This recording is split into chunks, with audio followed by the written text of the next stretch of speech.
It's not so much just one build because you can make any build work in Wonder Hero as long as you equip the proper items. You will rise up the ranks quite quickly.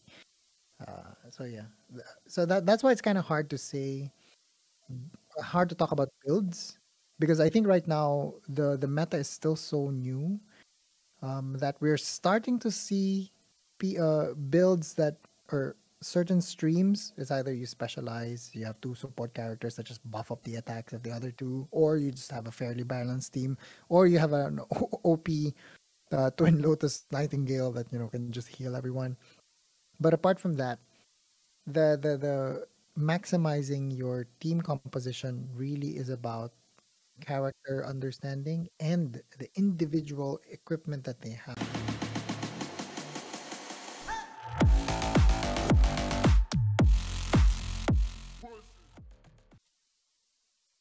Hi guys, welcome to another. This will be episode 2 of the AlpineHeroCast, and today we have a very special guest with us. We have Drini from the infamous Technical Analysis YouTube channel. So, for anyone who doesn't know, basically Drini's YouTube channel basically specializes in gaming crypto specifically. Obviously, he does do technical analysis on like Bitcoin and some of the other cryptos as well, but it's all focused around crypto, but very specifically in gaming crypto as well. And I believe, Drini, you just reached a milestone, right? Let me just check out your channel. Drini Yeah, we finally Crypto. got monetized. Got monetized. Correct. You hit 4,000 watch hours. Was that your community post, if I saw it That's correctly? right. Right, that's good. That's right. That's right. So how's the monetization experience been so far? Well, I got zero. I'm still So at far $0, zero. that's for Okay. sure. So it's not as easy as as people make it seem to be. Okay, so yeah, so we hope Drini's channel grow further and further. Personally, I am quite a fan of your YouTube analysis. So some of my own background is that I do a little bit of forex trading myself in the past few years. Not very good at it, but I've programmed my own sort of like forex robots. So they're trading robots using on MetaTrader 4 platform. So I do know a little bit of technical analysis, obviously nowhere near as deep as you. So in terms of, one of my first questions is like you really seem to know quite a fair bit about technical analysis. So during yourself, do you like attended like a special course or school on technical analysis, or do you all learn it from yourself, learn it by yourself? A lot of it is actually self-taught, but I got started when a friend of mine sort of dragged me into a sort of like a technical analysis 101 class way back, like 8 or 9 years ago. Um, I also, like you, dabbled into forex trading, stocks trading, but after a while, I didn't find it worth it, honestly, given the time that it took to really get good at it and all that. Unfortunately, I don't have the technical expertise like you to build actually a trading bot. So yeah. So I stopped for a while, but the technical analysis, I would just analyze things here and there until I found the crypto space. So when I found the crypto space, I realized that the fast moving nature of the industry when it comes to price action was very, very good for really honing technical analysis skill sets. So I was just doing it on my own for a while. And then I got interested in gaming cryptos. When I found the gaming crypto space, I saw its potential and realized that there is not a lot of quality content when it comes to technical analysis for that space. Like for example, for Bitcoin, for all of the layer one solutions, for example, you have very very technical people who are definitely much better than me doing it. But within our space, unfortunately, it's just full of moon boys who promise 1,000x gains if you invest now or whatever um, whatever thumbnail that they think about that will garner attention. Unfortunately, that pretty much has drowned the space. So, because I was already doing technical analysis on my own to analyze certain gaming cryptos, then I figured, hey, why not just put up a channel and see how it goes? There you go. That's pretty much a quick backdrop of how I got started in the space. That leads pretty well to actually my second question, because I was really thinking of this beforehand. When do you start like noticing crypto, or like when do you really start like how should I phrase it? When did crypto start grabbing your attention? Around late 2020 or early 2021 was when I first really started looking into it. Um, The but I Ethereum boom, didn't right? really. Yeah, I'm a fairly late comer to the game actually, but I didn't really fully invest in it until the May capitulation happened. So it was then when I realized this was kind of an opportunity of a lifetime to come into the space. So it was perfect timing that I finally had an entry point where I could put a significant amount of money in, where was pretty much when everything crashed, right? Uh, then after a few months of really trying to understand the markets, trying to understand the industry and how it worked, then I started the channel in November Okay. So yeah, so I was going to ask when do you start your channel, but you just answered it. So it was in November 2021. 21. That's Oh, right. so It's it's, been 6 months so it's far. uh, I mean, it's still considered quite recent, I guess. So it's It is. actually, It is. yeah, the growth is pretty fast, and for just 6 months, that's good. Oh, Yeah, I'm just actually equally surprised because to be honest, I was just expecting, I was expecting like maybe I'll get 100 because the space was so so nascent. niche. Yeah, I it's so I didn't think that people would actually be interested in somebody who's fairly neutral covering the space. So I'm equally surprised. I wasn't expecting this as well. So why mm, why not, yeah, right? yeah. Yeah, I mean, I feel personally, I feel like your technical analysis is definitely I mean, it's not the best. I wouldn't say it's the best because I have subscribed to a few other channels. Most notably, I think Benjamin Cohen is one of the bigger channels I subscribe to. But he covers mainly, like you mentioned, the big layer one, and they do a different sort of technical analysis. Like your style That's of right. technical analysis, you're more using Fibonacci retracements and mostly Fibonacci, but some of them they have like other specific methods of technical analysis. So for your specific technical analysis, like using Fibonacci retracements and so on, is that the method that you find the most success with back like when you were analyzing forex stocks and such and so on? Not really. The like I know other metrics, but when I when I was trying to figure out how best to communicate this, I was also researching as how other people do it. One of the key things I found was a lot of people really overcomplicate the story in front of them. And given that I know that a lot of people who come into the gaming crypto space will not be very familiar with all of these fancy VORP and analyzing like volume oscillators and all that, they will not be attuned to that. I thought to myself, what would be a consistent framework that is simple enough to understand and really emphasize investing principles rather than trading principles. So if you actually watch my videos in my channel, I never focus on short or longing things because the majority of the audience that I want to attract are the people who are just here to properly invest because not a lot of people want to trade, but a lot of people want to invest in certain projects. So that is the reason for the technical analysis simplicity that we employ is really about telling people what's going on. And whenever I make a video, I follow a very simple script in my head, which is okay, what's currently happening, what structures are forming, and if you were to come in now, are there opportunities for you to come in now, or if there are opportunities to sell now, then what would be the story as to why you would want to sell, or as to why you would want to buy, or when would you want to buy, or when you would want to sell? When it's focused on that, it makes the story a little bit simple. It's a lot more simple to understand, and I think that's why a lot of people subscribe to my channel. I think it's they can really understand what's going on in as simple as possible, that even they can tell their friends about what's going on with that particular gaming crypto. Okay, so I kind of, yeah, I mean, I don't get all of it, but I kind of get it.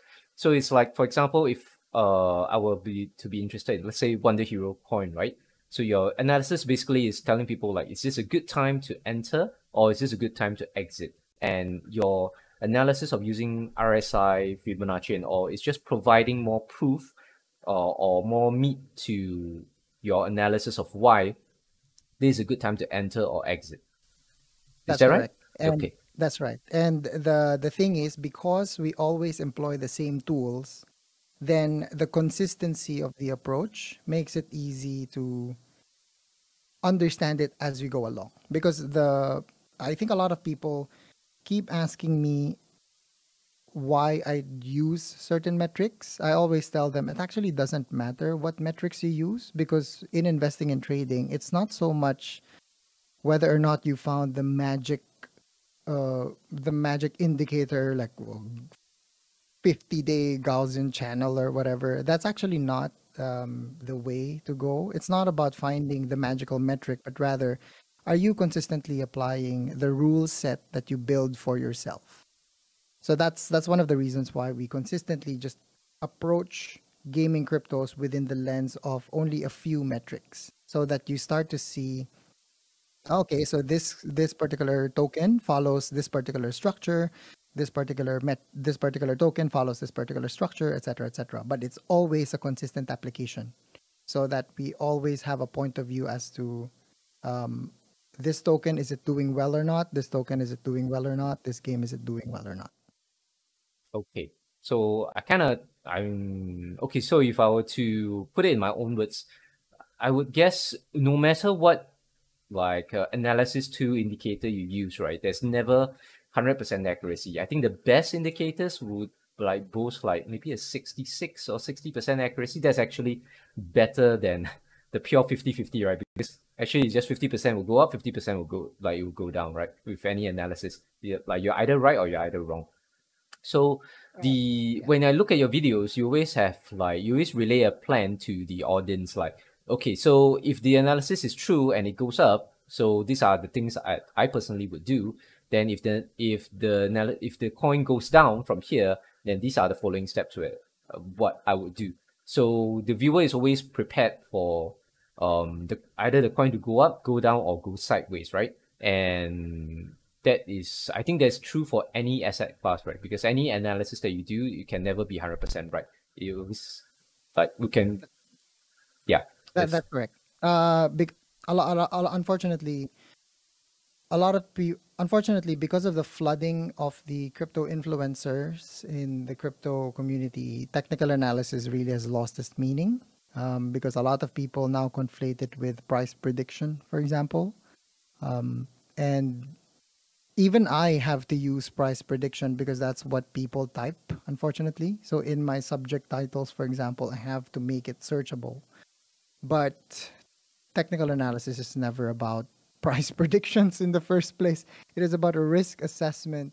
It is a framework that we use in order to identify what is the less risky action to take given any situation. It is not so much Gala's gonna hit $5. It's never about like it's gonna thousand that. x, right? Like That's right. That's right. oh, my money is gonna go into the moon, right? That's what That's right. people usually have the wrong perception of technical analysis. So That's right. anyway, I mean, in my experience as well, whether is it fundamental or technical analysis, there's never uh how should I say? There's never a get rich tool. It's never like a surefire way that you're gonna make money like trading or investing. It's like you mentioned, it's just a way to sort of like get to understand the asset class a bit better, like get to know the movement so that you're more or less prepared for whatever that might happen, whether the asset goes up, goes down, goes sideways, then you always have an action plan that you're ready, you have that you're not gonna get caught out, I guess. Like not gonna be surprised, like, oh, so suddenly the coin crash, right? Like tomorrow, and then you get like caught like a deer in the headlights. That's right. And I think another thing to note is, there's a reason why we consistently cover a select few gaming cryptos is because after a while, each one of these asset classes will develop its own personality and quirks when it comes to how its price action moves. Like, for example, Gala's price action, where it violently erupts to the upside, and then suddenly you have this long consolidation period. That is unique to Gala. It is because of certain traits that Gala has. But most gaming cryptos are very, very young, so they haven't really formulated that type of personality, quote unquote, in terms of how they move. So it remains to be seen. But there are already a few examples where the more we cover a particular gaming crypto, the more we get to know how it trades or how it moves, then it it becomes even better when it comes to assessing the risk for either buying or selling in that particular asset. Because as time goes on, you will start to see a certain structure for that specific gaming crypto. So like it's good to revisit the charts for that particular crypto and then see whether is it still following that structure or whether has it deviated from its typical structure. Is that right? Correct. Correct. Even the way it moves, even the way things move, there are certain personality quirks, so to speak. Like I can tell you, Splinterlands and Gala, for example, are very different when it comes to how would they move, how they react to Bitcoin price action, for example, versus Star Atlas is one versus THG versus WonderHero, etc., etc. So there So you go. there will be actually all the very subtle. Yeah, I mean Correct. those changes are really very subtle, and to me it's like sometimes because my experience, I don't have that much experience with the specific movement of like a particular gaming crypto. I'm more into like forex, but I do understand that from my experience in analyzing forex. Yes, particular currency pairs do have a specific characteristic and a way that they move as well. Like certain That's currency right. pairs will always move more sideways. Certain pairs are more correlated to USD movement. Certain pairs are more correlated to maybe the euro dollar or like the movement of certain commodities and so on. So yeah, That's right. there's always a characteristic for any asset, I guess. Yeah, That's right. Like certain pairs, certain forex pairs, for example, trade with news much better, and correct. certain pairs hardly react to any forex factory announcements, for example. So, Yep, yeah, yep. that Correct, yeah, correct. that's So exactly so that that's that's exactly right. how I relate to it because since I don't have that specific knowledge about gaming cryptos. Okay, so moving away from the trading side, I was gonna ask. All right, so talking coming back about your gaming history, right? So, Drini, yourself, are you like an avid gamer since young, or is Wonder Hero like just um one of your first games? Are you a gamer by any chance? Yep, I'm a gamer. And I don't only play games. I follow gaming industry news. Prior to gaming, I was pretty much involved in just watching and consuming gaming crypto news. So I'm always abreast of what are the top games out there, for example. I also have an extensive library, although my Steam is currently uninstalled, but I have a current extensive library. But most of my games are more RPG driven, I think. I'm not really an FPS fan that much because I'm not that good at it. So it's more RPG MMO type. Some grand strategy games here and there, like there's Stellaris or your Warcrafts of the world. But otherwise, most of them features either the your Witcher 3s, but also dabble a little bit into some of the indie games that are quite entertaining. Like for example, even Papers, Please. That one that's a fun game to have. Even it's like a $5 game. That's very entertaining for sure. Mostly dabble into those genres. And I think one of the good things about being immersed in the old gaming paradigm is when I came into the gaming crypto space, it then allowed me to easily understand what games I feel will stand the test of time versus the ones that are really just quick cash grabs or literally just rug pulls.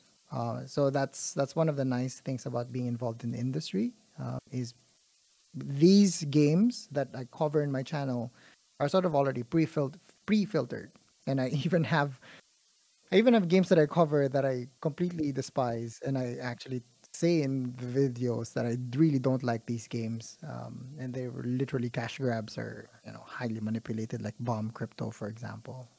So yeah. Okay. So two questions as well from that. The first one is, why is your Steam uninstalled? That is because when I found crypto gaming, uh, I found that it wasn't necessary anymore to play traditional games. Also, your time is all filled up with playing crypto games. Yeah, no, it's because after a while, when I was fully immersed with crypto gaming, I realized, wait a minute, why am I wasting my time playing the usual games when I could just spend enough time here and get paid at the same time? Even though it's Okay. very minuscule, like for example, the Splinter Lancer rewards are barely anything. Sometimes it's just 50 cents a day or whatever.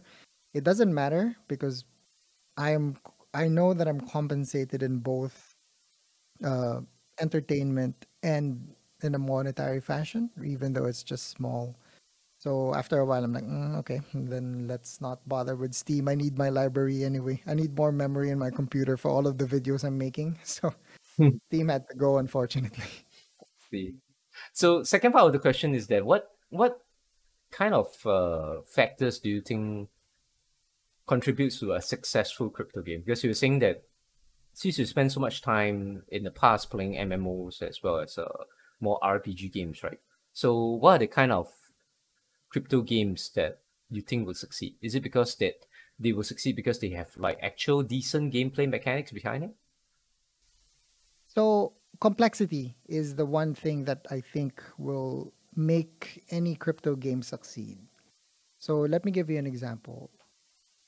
The reason why I like Wonder Hero more than Axie Infinity and or Thetan Arena, for example, is when you're dealing with Wonder Hero, you not only have to deal with the characters, you have to deal with the equipment, and you have to deal with the economy of buying and selling equipment, plus trying to trying to figure out, okay, do I stake, do I not stake so that I can earn WND? What about my Hon? Do I invest in Hon? Do I invest in WND?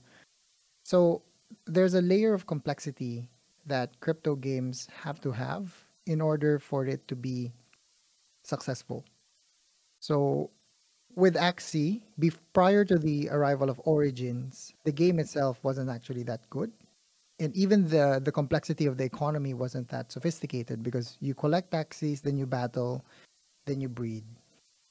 So it's very simplistic in that nature. But with Origins, what's happening is now you add a layer of complexity where you can now upgrade the equipment type. So then it becomes very similar to Wonder Hero now, where it becomes more like an RPG.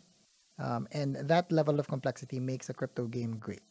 For the non RPG type of games, complexity is still important because, for example, when we're dealing with, what's a good example? Let's say My Neighbor Alice. So let's take My Neighbor Alice, Cornucopia, Sandbox, etc. You're dealing with the land aspect of it, then you're dealing with the character aspect of it, then you're dealing with the exploration, the mission components out of it, and then you're dealing with, of course, the equipment, the items, etc.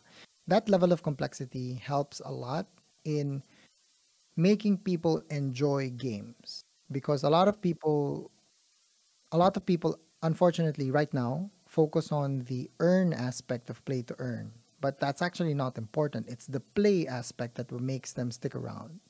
That is the reason why Splinterlands has a very dedicated community, for example, because the mere fact that you have a very complex economy dealing with buying, selling, renting cards, building your own deck. So you're dealing with hundreds or thousands of NFTs that you have to sort of finagle your way into. How do I create a proper deck? How do I create a powerful deck that will really make me rise up the ranks? Uh, that's the enjoyable part of crypto gaming. It's trying to figure out the gameplay and the economy aspects of it in order for you to maximize your time because you're having fun and you're earning at the same time. So in other words, the depth of the game is pretty important, right? Like the game mechanics has to have a lot of depth built in, so that the players sort of like they will need they will need to invest and spend time to explore like different strategies, different combinations, how to optimize stuff. Speaking about complex games, I mean, have you heard of Gods Unchained? Because I have heard of it. It's a card game, right? Very similar to Hearthstone, but it Right. also has the NFT aspects to it. So, what do you think about the this kind of formula? Because very obviously, Gods Unchained is similar, having a similar strategy to WonderHero, taking an existing game formula. For WonderHero, it was a mobile game. For Gods Unchained, it was taking a card game like Hearthstone, and then having NFT transactions and crypto transactions behind it. Like, what do you think of this movement?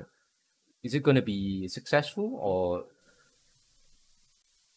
Eventually, if the gameplay, I haven't really played it honestly because my focus was on Splinterlands. But I know Gods Unchained. I'm familiar with it. I actually track the price action here and there. Uh, if I'm not mistaken, haven't they already come up with like a their game's up, right? Because for the longest time they were just still building it, but I think it's already out, I right? tried the tutorial, so the gameplay plays very similarly to like other card games like Hearthstone and Yeah. the other card game from Riot. I forgot the name. So it's actually the mechanics is more similar to that card game from Riot actually, as Right. compared with Hearthstone. But I didn't invest more time into it because just too busy with other stuff. Mm. So I think with Gods Unchained, one of the key barriers here would be you have to install. It's not a browser game at the moment. I think it's almost like it's a PC game, pretty much, right? Yeah, I If I'm think not so. mistaken. I don't know Yeah. whether they have a So, mobile app or not, but I mean it should mm, have. but one of the good things about the card category is actually the gaming crypto space actually incentivizes certain genres that typically don't do well in the old gaming paradigm. Like for example, card games like the Magic the Gatherings of the world really do well with crypto gaming because these these people finally have a system where their collection is always pristine.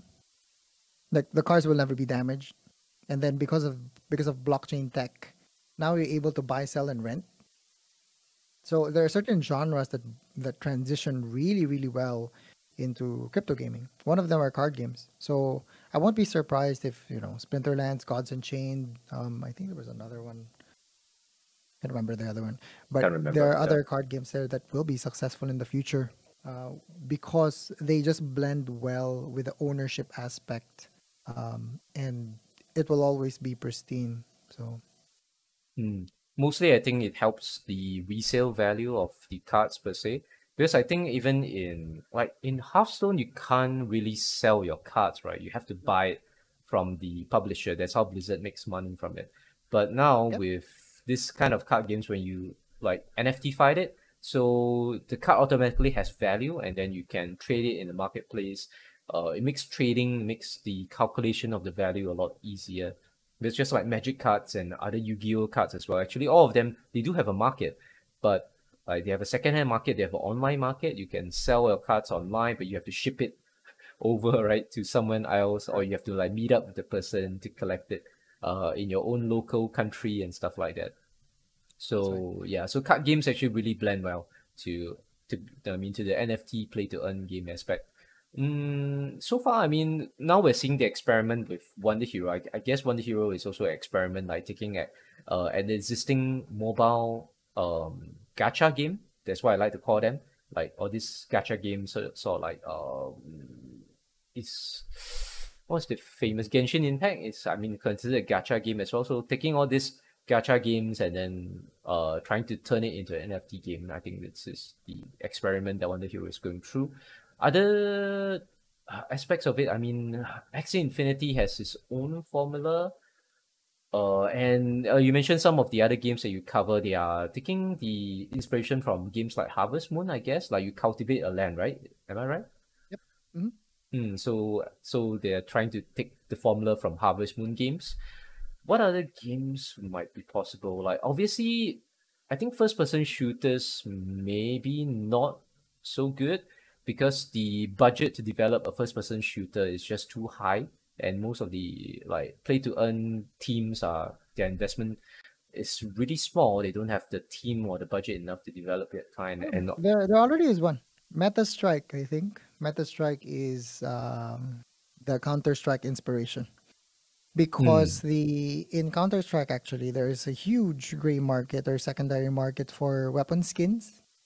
yes, there is. So the gaming crypto aspect um, helps with that because you have a automatic NFT marketplace for skins. So actually, any gaming crypto genre, any gaming genre can work well with gaming crypto. You can translate everything, but it's just that the challenge is making sure that the elements that you actually make into games or play to earns make sense. So some gaming cryptos are very good at that. Usually the ones I cover, but there are some gaming cryptos that are just WTFs. Like for example, I think there's a YouTube person. I think he is it Elliot Trades. I can't remember who, but they built their own kind of like an Among Us, but play to earn, and that doesn't make sense at all because you have NFTs, but you're finding the killer every round. So it's like, how do you make that into a play to earn space? No idea. Yeah, it doesn't. Yeah, the play to earn aspect has to make sense, right? So That's right. for correct. So for like card games is makes sense, makes perfect sense. Even like you mentioned the Meta Strike. I mean I'm gonna look it up, but it doesn't really make sense until where you talk about the skin resale, right? Because the skins as well as the weapon skins and so on. So if you can resell them in the NFT market, then that makes a bit of sense. But I think like RPGs and so on doesn't really make sense. But if you're talking about, I think there's an experiment for MMOs as well, right? Because I did uh pay attention to some Raptorium news. Raptorium is one of the proof of work coins that's mined by using CPUs. So I think there is a World of Warcraft developer that's in talks with the Raptorium founders, and that he has ideas of like building a team, making an MMO, and having Raptorium to be the so-called the in-game currency for that particular MMO. Yeah. So Yeah. yeah, so I think MMOs. The mm, Yeah, you saying? Continue. I don't know. I was just gonna say that the last genre that will most likely make their way into the space would be the MMO genre. Um, it's because so I was talking about complexity earlier, right? But the one of the key problems with play to earns is you cannot have your game too complex because if there are any bugs or features in a play to earn game, then you're kind of screwed. Like for example, ESO, Elder Scrolls Online, when you find a particular patch or bug or a bug that you need to patch, let's say you're able to duplicate a particular item or equipment, then your entire economy is screwed pretty much if that's potentially possible. So you don't want the game to be too complex, and I think that is the reason why, if you notice, most of the crypto games that are coming out now, the level of complexity is not that high. It is easy to code their particular rules without too many bugs appearing for that particular game. So even Wonder Hero, for example, if you notice, the current state of Wonder Hero is everything is still automated. For example, when it comes to P2P, that is because again, you don't want any bugs that can potentially be exploited by a small portion of the community before before they patch it, because it's going to ruin a lot of the economy aspect will be ruined. So it's a delicate balance here across the board. Okay, that's an interesting observation. I've never thought of that before because I always think like, yeah, MMOs would be really great, but just that the development time as well as the development cost will be way too long, and just that a lot of like teams, they don't have the budget to like make a big MMO game or even to buy over existing MMO game. But I think there is an experiment now. If I'm not wrong, I've seen like ads appearing on YouTube for like a Ragnarok online that is going to be NFT fight, Yep. something along those lines. So I think that is one of the earliest experiments for converting the MMO to the gaming crypto space, because I think that game isn't, well, you mentioned it isn't too complicated because it's a very old MMO, so the mechanics are a lot easier. And also is the maybe the IP is really cheap. That's why the team can actually buy over and then convert it to NFT game.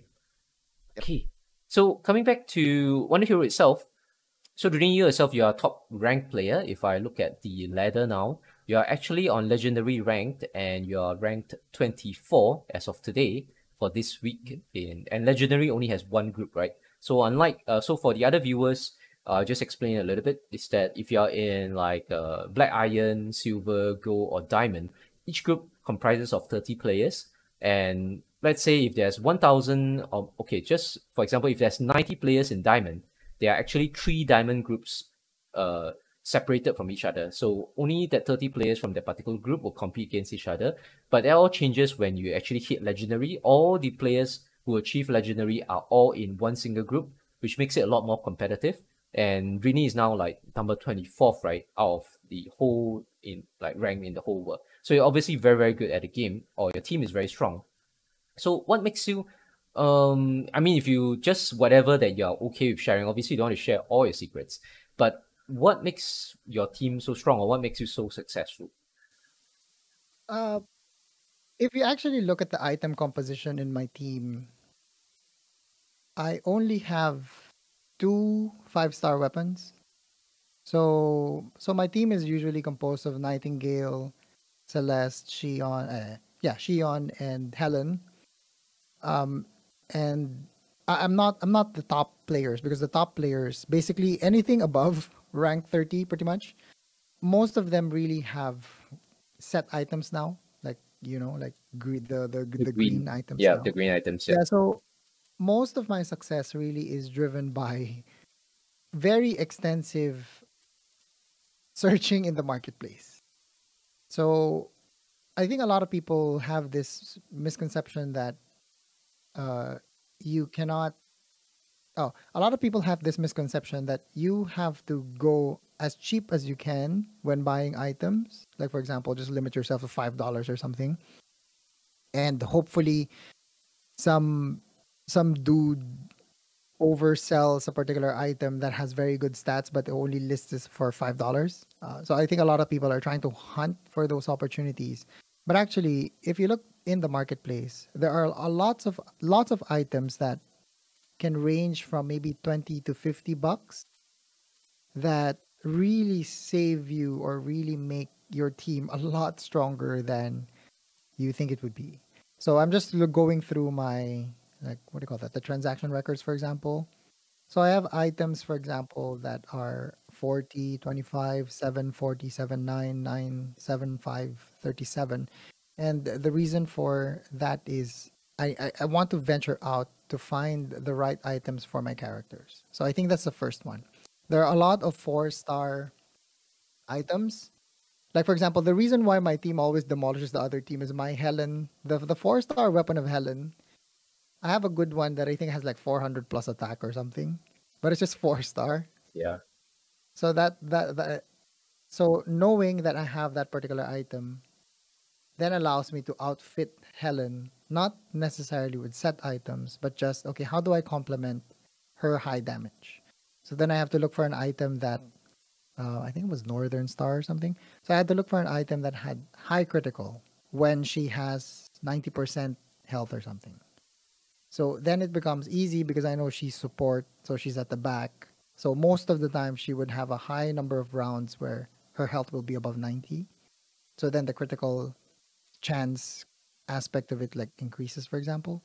So but it's a combination of finding not necessarily set items that are so expensive, but sticking to a particular budget and trying to maximize the opportunities within that set budget.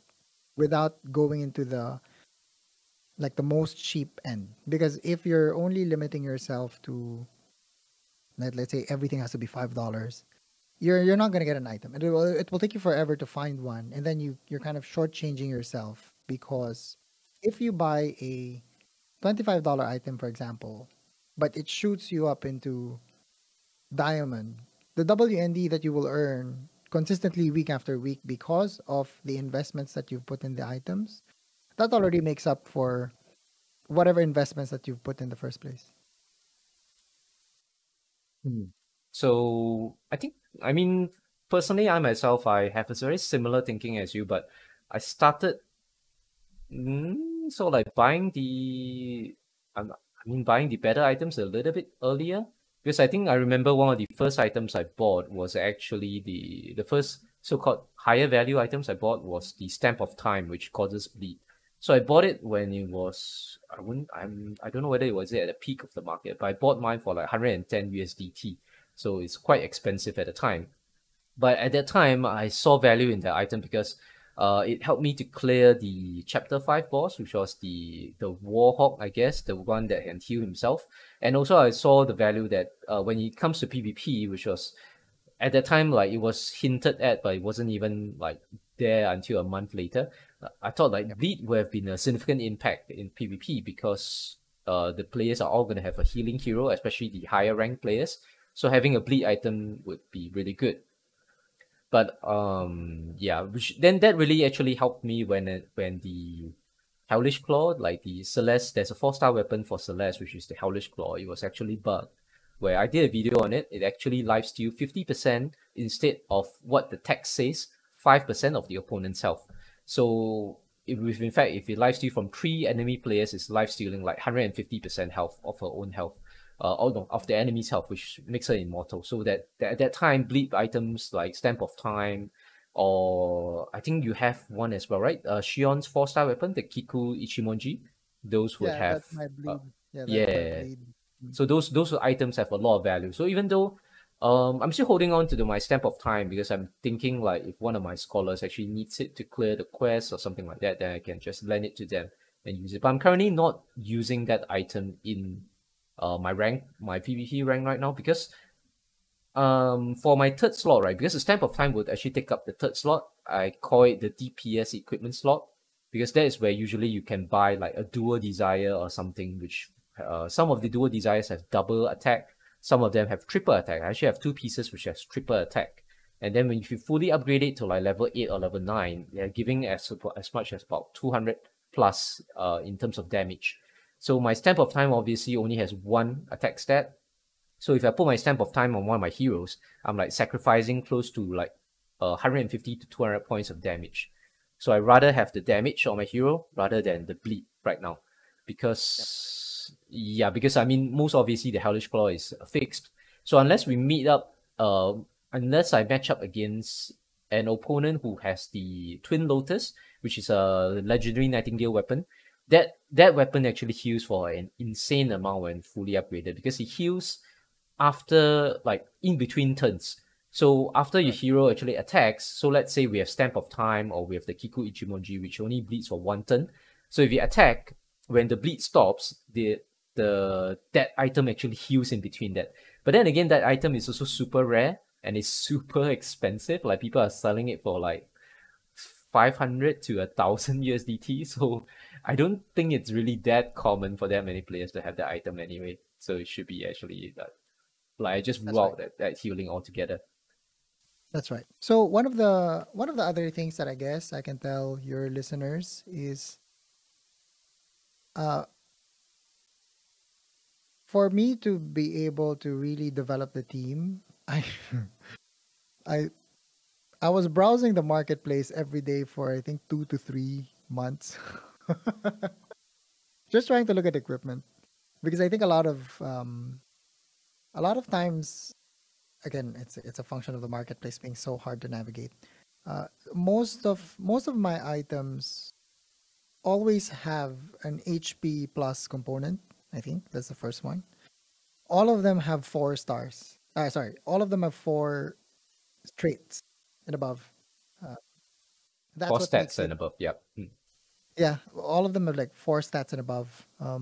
And my journey has pretty much been sometimes I buy an item for like $7 that has 3 stats, and then I find the exact same item that has four.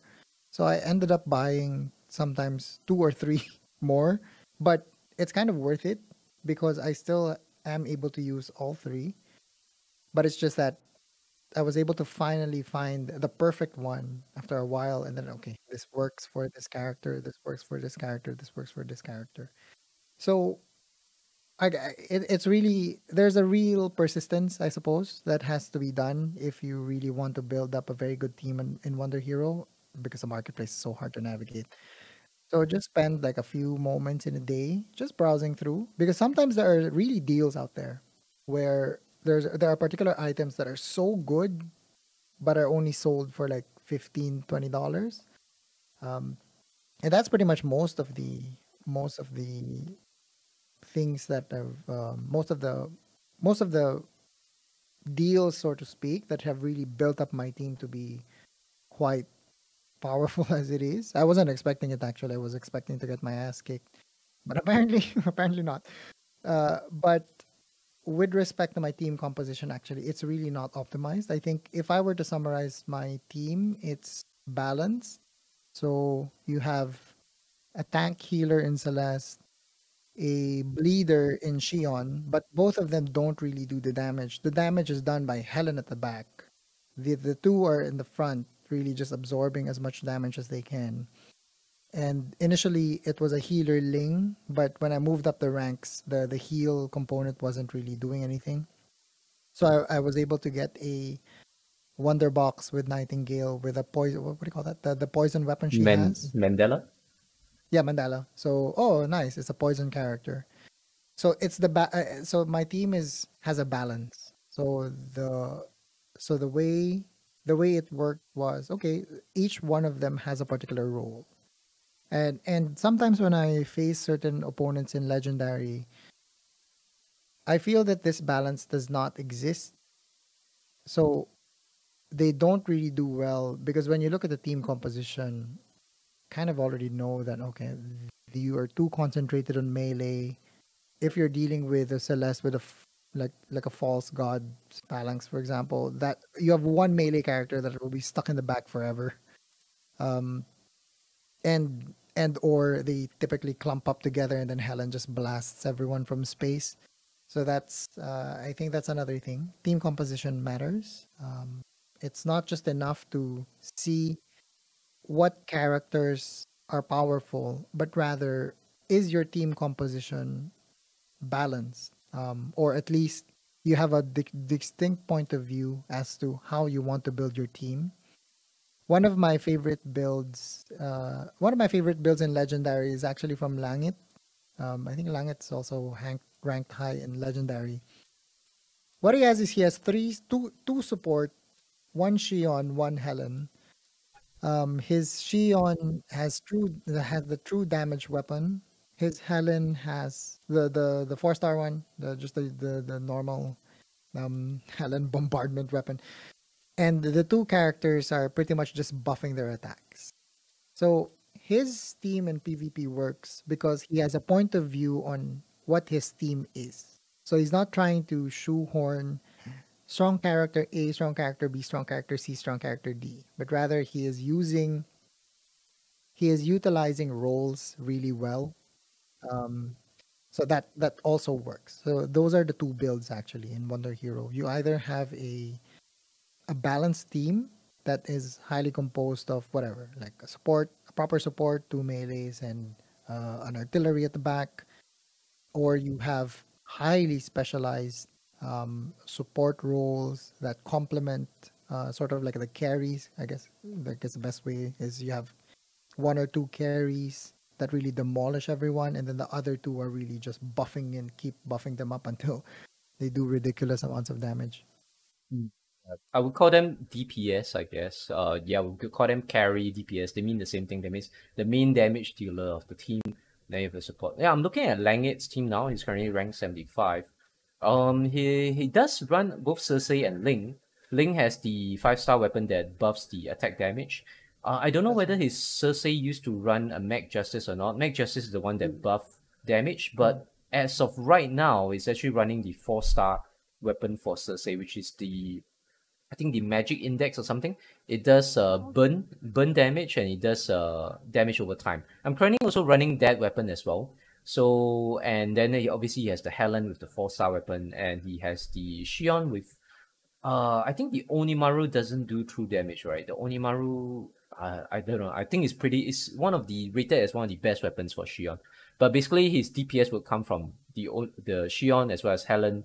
Cersei will be kind of like a damage over time, so it also adds to the damage, and Ling will be helping to buff team attack. So the story I've been seeing like in legendary rank myself as well as what you've just shared with me is that healing itself actually isn't that important anymore.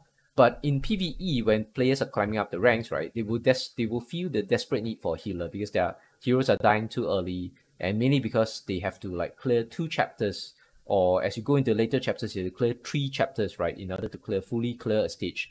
And then if you don't have a healer, your heroes just cannot sustain that long against so many enemies. But when you come to PvP, you're only facing against 4 other enemies, and you need to defeat them once. You don't have another chapter to go. So actually, healing isn't that important. Plus, and then another fact is that when you go into PvP, the hit point stats of your heroes are buffed by 2.8 times exactly. I actually did the math on it and put it in one of my videos as well.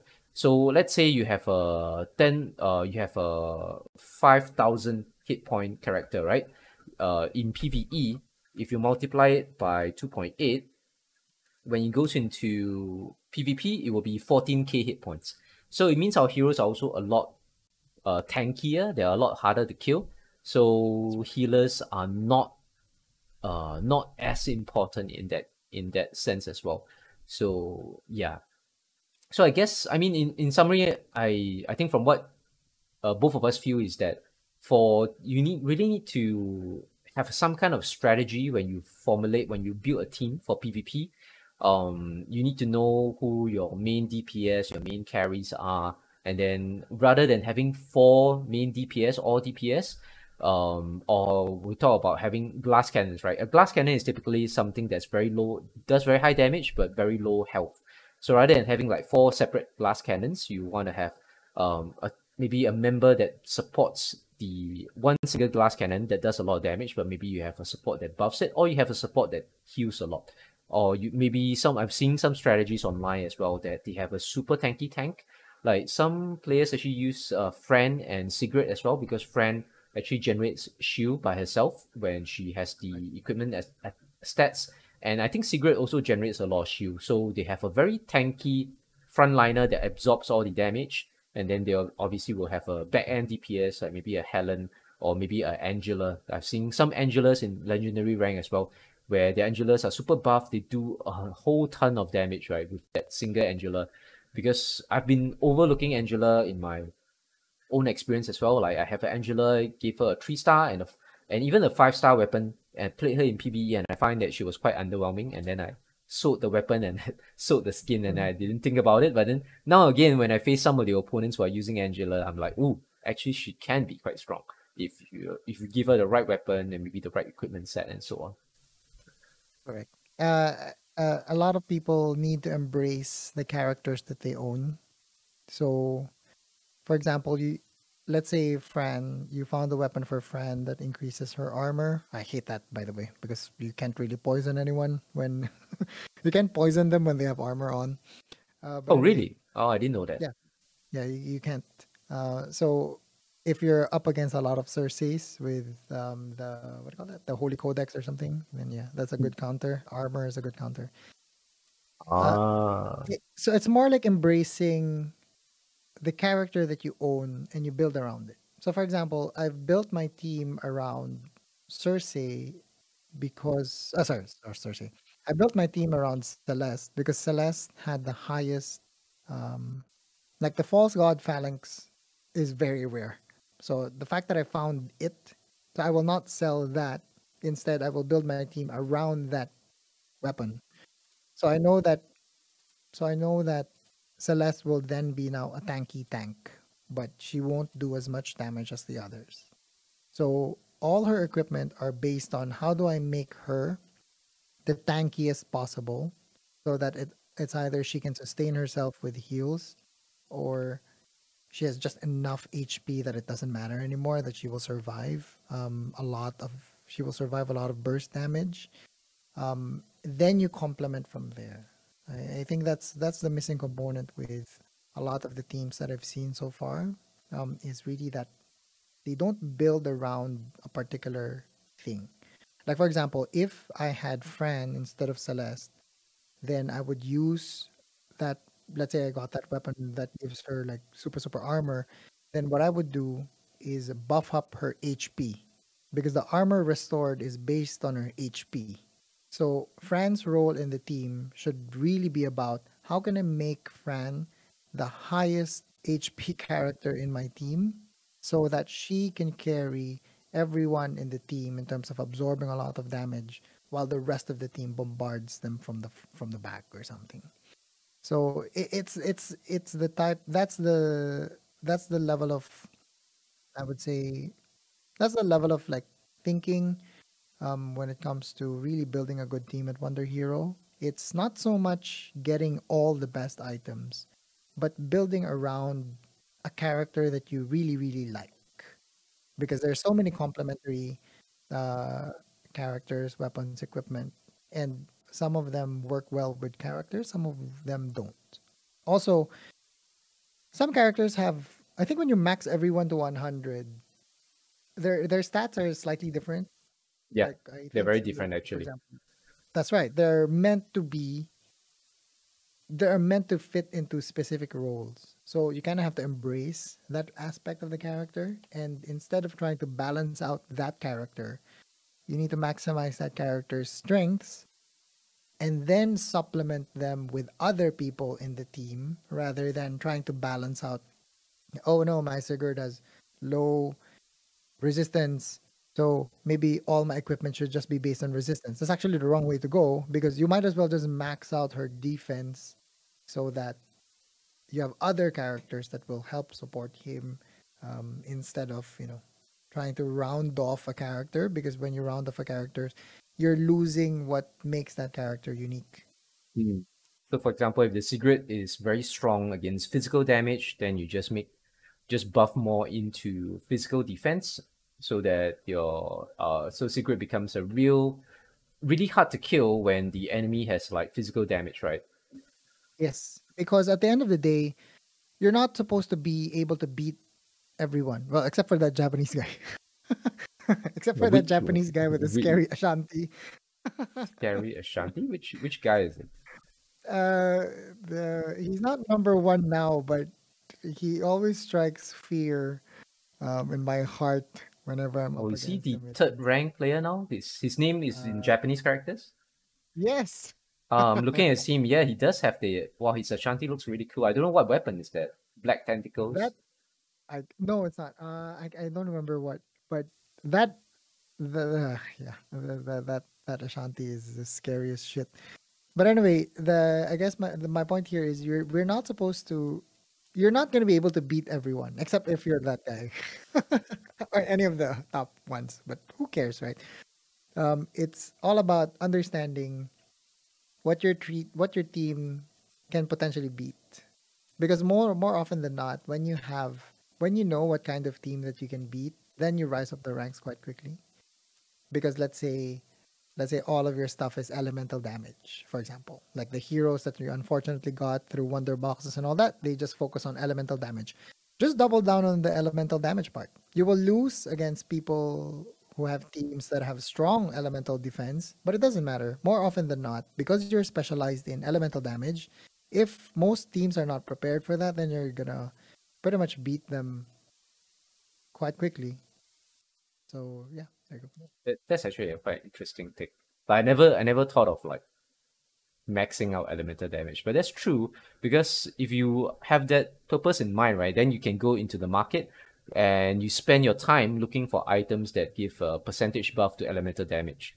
Then and or for example, if you want to like just for a secret example, if you have a in mind you want to make your secret as tanky as possible against physical damage, then you're going shopping looking for only items that have very high physical defense, physical resist, and percentage buff to physical defense and so on. So it makes your like shopping a little bit more focused, I guess. And then you just are going to look for good deals just within that kind of space, rather than just going looking for like the expensive items that everybody is going for and so on. Okay, coming back to this, so any other interesting like builds or interesting trends have you noticed while playing PvP among like the opponent hero builds and so on, other than the one that you mentioned for your friend? Because so far all you've been mentioning is like the builds, they all like the opponents that you find interesting, they all have a specific focus in mind, like they have a certain hero they want to focus on and just building around that specific hero. But is there like any like particular equipment sets or any particular hero combinations that you're finding it really hard to beat on the ladder, or maybe it sort of like pikes your interest? So far, I'm getting my ass kicked with a lot of the Twin Lotus folks, obviously, because unfortunately, my team focuses on a lot of physical damage. So if you're able to burst heal through that, then I can't really do anything with that. There are, uh, it's actually not a specific build, uh, Fate, to be honest. It's about the quality of the individual items that you have. So, because at the end of the day, for example, my heroes are 25 to 30k in PvP when it comes to HP. And the reason for that is I know I'm not the burst damage guy, but because I keep shopping for items and I always focus on, yeah, I kind of need HP. So a lot of my items have HP plus. Even the body armor, for example, always has HP plus, etc. Something like that. Um, then what tends to happen is, so then I buffed up. So I'm like my team is balanced and tanky.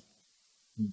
So it's not so much a specific build, because I think a lot of people, and I also see this in some teams, they just copy the ones on top, but they don't understand what makes the ones on top special.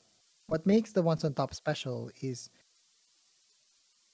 they understand the characters in the teams. And it's not just the composition, it's the items that they equip those people, or the waifus, for example. They are the ones that make the team work. It's a combination of both. It's not so much just one build.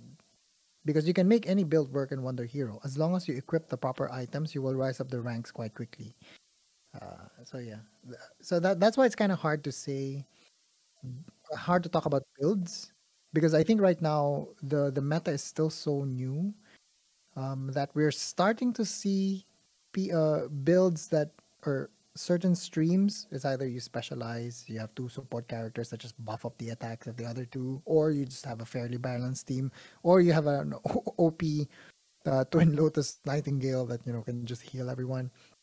But apart from that, the maximizing your team composition really is about character understanding and the individual equipment that they have. Even the skins are very important. So, like for example, the skins should be buffing up your HP as much as possible.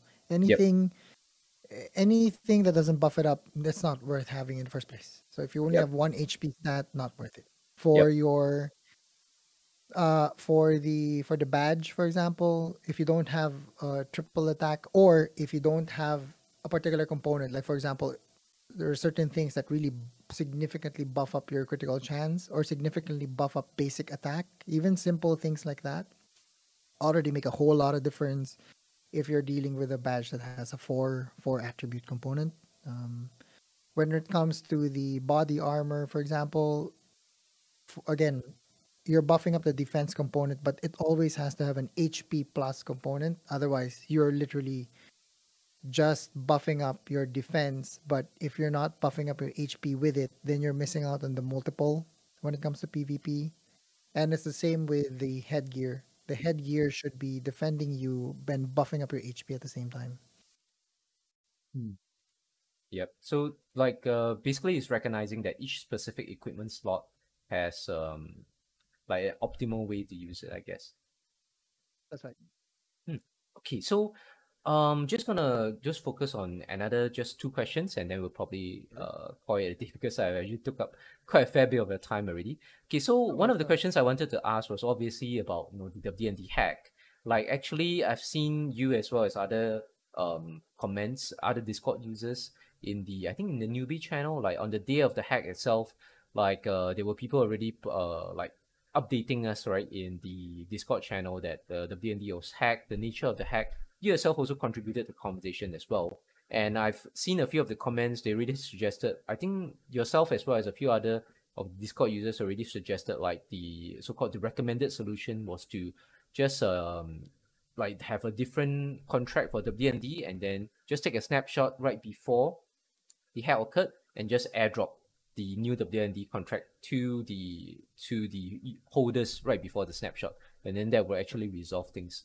So basically, so the solution is, I mean, just as you guys predicted, is exactly that.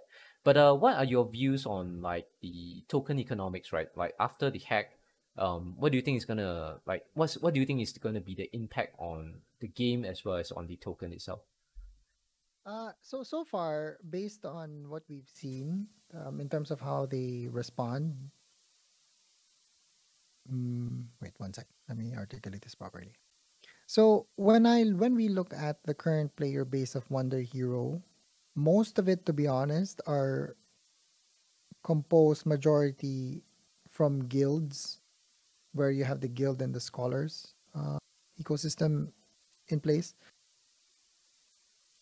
I Mm-hmm. don't suspect that upon the resumption of the proper WND tokens that we will have a significant like exit from the game, because the majority of the player base are composed of guilds at the moment. And Guilds are in for the longer term, right? Because they have already invested such a significant amount, they won't be pulling out all of a sudden. that's right. And I think there's another component to like to factor here, and also even prior to the hack, the people who have already exited, they've already exited. I think if you just go by the Discord groups, like a lot of people are not happy with the game. For example, they're already gone in the first place. You can actually see it from the marketplace because some of them have really just listed their items for sale. That's pretty much an exit strategy for them, for example. Um, so I anything can still happen. Of course, you can still have a lack of trust or confidence for the game upon resumption of the WND. So it could still go lower. For example, you can still have people who are just planning their exits now. Upon receiving the tokens, they probably just sell it off and just go elsewhere, which is fine. But in the long term, though, it actually doesn't matter because prior to the hack, Wonder Hero's market cap was only 5 million. So within the grand scheme of the crypto space, 5 million is very small. So let's say that you have a massive sell-off, and even though the WND token falls by let's say 50% or something to like 30 cents or 40 cents, it doesn't matter. The market cap is so small that it's really just a very good time to accumulate if you believe in the game, because the upside benefits far outweigh the downside risk because the market cap is still so small. So, for example, if we're dealing with something like Gala Games, for example, let's say Gala screwed up in a major way, you're already dealing with a market cap for that particular price level of around $1 billion. If they fall by 50%, then yes, kiss your investment goodbye. Because Yeah, the because amount of there's a loss of 500 million in terms of market cap, right? That's correct. But in Wonder Hero's case, the game is so new, and it's so small that even though we receive short-term price fluctuations like this, over the long term, assuming of course that the game develops quite well and we have proper gameplay elements now, I don't think it's gonna matter much in the long run. Okay, so that's very promising, right? For a player that as long as you're in it for the long term, more or less. I mean, during the first episode of my podcast, I was interviewing the guild leader who is Patrick. He's from Austria. So his view was that like it's actually good for WonderHero to be small, right? Because he says as a he himself he has some programming background, so he says as a programmer, as a coder, the project and the game itself actually need some time to grow. So if it's not as big as the other big budget games, there's not so much external pressure from the investors or the player base. Then the developers actually can focus more on just putting out like the gameplay mechanics or the coding the things that they actually want, like fulfilling their vision for the game, so to say. So they have more time, they have more room for error, and so on. Then they're not under so much pressure. Okay. So moving on from that, just the final question is that unfortunately scams are very common. Like even as we're talking about the Wonder Hero 2.0, right? For any of the listeners out there, you will probably have already received a message from one of these scam bots, like asking you to go to this website, and then they're trying, basically they're trying to steal your MetaMask address, I guess, steal your MetaMask keys and so on by having you key in stuff into their fake website. It's a phishing website. So scams are very common. But for both of us, we are quite experienced in the crypto space. Like I've been in crypto since just like you have. In January 2021, I'm a miner, so I've seen quite a lot of scams come and go in the crypto space. For yourself, you're just experienced as I am. But maybe let's say for somebody who's really new. So let's say you have a friend, right, that is just heard about it. I heard about play to earn, but I have zero knowledge about crypto. So what's your advice for like a friend of like a friend that's coming into the space that doesn't have any knowledge, how to avoid getting scams, what projects to avoid, what are the telltale signs that they are walking into a scam and so When it comes to the game, or just when it comes to like the phishing component? on? I think in general, because like there are certain games like you mentioned, Bomb Crypto and so on, there are certain signs that it's so called a scam game, right? And also with not just about games itself, but maybe like the crypto space in general, so even some like layer two, some of the tokens, some of the farms, or some NFTs as well. What's like a general telltale sign that, from your experience, that you see like this is most likely a scam? Like you wouldn't put your money into it. Hmm. Maybe I'll start first with the easy one: how to avoid phishing. The first thing is definitely when you join a particular Discord group for a channel, go to privacy settings and turn off DMs. I think that's the first thing that you really have to do, because most scam bots prey on the fact that they can directly message you. So when you liaise or interface with a particular project, they will never DM. So turn off your DMs, turn off the DM feature so that you don't even have these scam bots that you can potentially erroneously click in the first place. So Some of basically, them, it's in the privacy settings, and then just turn that's off right. allow direct messages from server members. That's correct. Because Ah, some okay. Discord groups actually have this off by default, but not all of them do. So just check each channel and just turn off DMs. And that's pretty much like a good way of doing it. When you, but even then, what tends to happen is sometimes you have very smart scam bots that add you as a friend, and then they shill. So just report them. Mm. So when you accept a friend request, for example, and then you see what the message is, and they start shilling whatever, like, oh, we have a new NFT, blah blah blah, and then you just report them, because it's really not worth your time being privy to information. The other advice that I can give is, while I understand that the space has a potential to be very lucrative, because if you're whitelisted for private sales, if you're whitelisted for NFT drops, blah blah blah, it's very easy to have that mindset of, I want to get in to the exclusive clubs. That is actually one way of really getting scammed hard. Because if you're consistently trying to find your way into all of these whitelists, you are much more prone to phishing scams.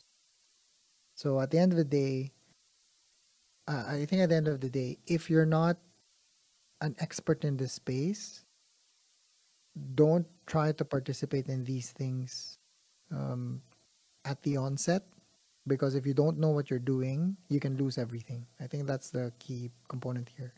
It is okay it is okay to be late to the party for that particular game. You don't have to be the OG group or whatever, because 1 year from now, the whole metaverse ecosystem will probably will be in the multiple trillions of market caps and all that. So you will make money anyway. So your investments will pan out, assuming, of course, that the gaming crypto or whatever investment that you have is sound. So it's okay to be late. You don't have to worry about missing out on anything, because there will always be opportunities in the future. So I guess those are the two main ones. Nothing too specific apart from the turning off the DMs. It's more the mindset that you have that you have to have in crypto. Uh, try not to try not to look for home run plays, because, and I think this is always something that I always repeat in my videos. When you allocate a particular investment for a particular game, one way of not being quote unquote scammed is if you're not putting in your entire life savings for that particular game, then you're safe. You have to risk adjust your investment accordingly. So even though I believe in Wonder Hero, for example, I have a limit to how much I put into the game. It is not something that, "Oh, I believe in this. I will sell my house and just buy WND tokens and all that." So that's not how it's supposed to work. Don't have home run plays. Risk adjust your investments accordingly, and that's pretty much how you anti-scam yourself, I suppose. So even in the event, even if it does turn out like something you believe in, even if it does turn out to be a scam, and you lose everything in that particular investment, it's still not life damaging, right? It's like maybe like Right. it's just still an amount that you could live with. That's right. Because at the end of the day, not all of the gaming cryptos, for example, that we cover, they're not all going to be successful. I mean, that's reality. Not all of them will suddenly balloon to like 100x or whatnot. Only a few will.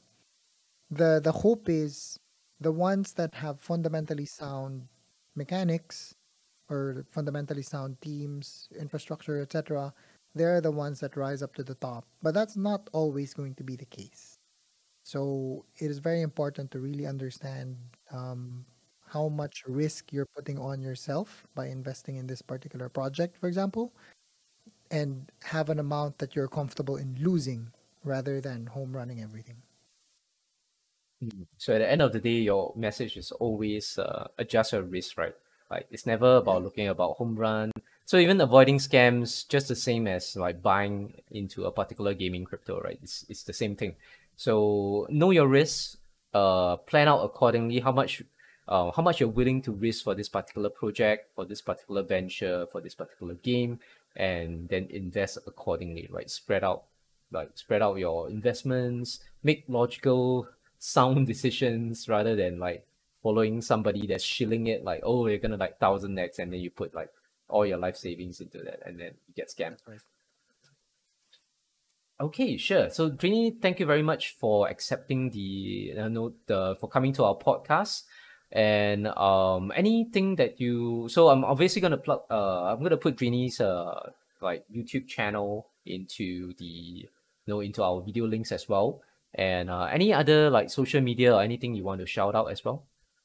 No, just my YouTube and Twitter are fine. But other than that, yeah, I'm available in the Discord groups and all that for certain games that I cover. So you can always Oh, find me there too. okay, sure. So thank you very much, Rini, again for your time. Thank you. And